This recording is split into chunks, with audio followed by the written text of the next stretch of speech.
ጾም እኮ ተፈታ ሲባል አንዱ እሱ ደግሞ በምን ጉዳይ ታስሮ ነው አለ።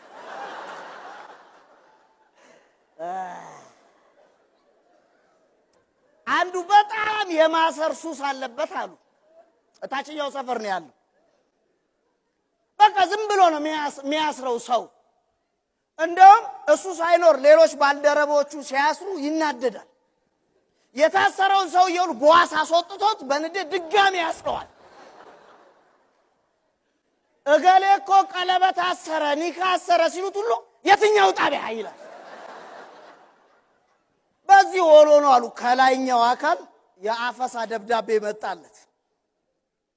ያው ሰውየውም እንዲሁ ማረል እንኳን ደብዳቤ መጥቶለት እናቴ እየሄዳለ የሰፈር ያገኘውን ወጣት ብድግ እያረገ እንዴ ሻንጣ ጫኝ በሉት ኦኬ ኦኬ ኦኬ እያለ ያስርልሃል። ኦኬ ከዛ በመሃል ባልደረው አረ ጓድ እኮ የኛ ካድሬ ነው ምን ነካ ሲሉት ኢትስ ኦኬ